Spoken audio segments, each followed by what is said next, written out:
దేవుని శ్రేష్టమైన నామంలో మీకు శుభాలు తెలియజేస్తా ఉన్నాను. ప్రియ సహోదరుడా, చాలామంది యవనస్తులు ఏం చెప్తా ఉంటారంటే, మా మమ్మీ డాడీకి ఏమీ తెలీదు, మా అమ్మ నాన్న అసలు చదువుకోలేదు, వాళ్ళు ఎప్పుడు మమ్మల్ని తిడుతూ ఉంటారు, వాళ్ళు ఎప్పుడు మమ్మల్ని అర్థం చేసుకోరు, వాళ్ళు ఇలాంటి వాళ్ళు అలాంటి వాళ్ళు అని ఎప్పుడూ తల్లిదండ్రుల గురించి నెగిటివ్గా ఆలోచించే బిడ్డలు ఉన్నారండి.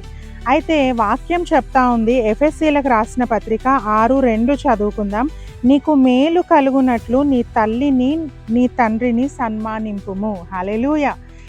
నీ జీవితంలో నువ్వు మేలు పొందుకోవాలంటే, నువ్వు దీవించబడాలంటే, నీ ఎడ్యుకేషన్లో నువ్వు సక్సెస్ కావాలంటే, నువ్వు ఉద్యోగంలో ప్రాస్పర్ కావాలంటే, నీ జీవితము అంచెలంచెలుగా వర్ధిల్లాలంటే నీ తల్లిని నీ తండ్రిని సన్మానించు అని దేవుని వాక్యం చెప్తా ఉందండి.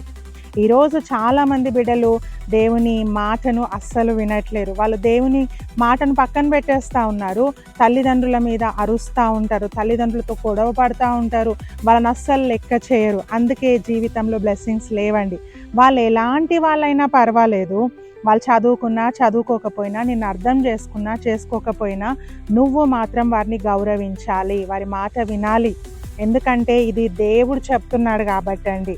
ఇది మానవుని సృష్టించిన దేవాతి దేవుడు చెప్తున్న మాట ఏంటంటే, నా మాటకు నువ్వు లోబడు, నువ్వు మేలు పొందుకుంటావు.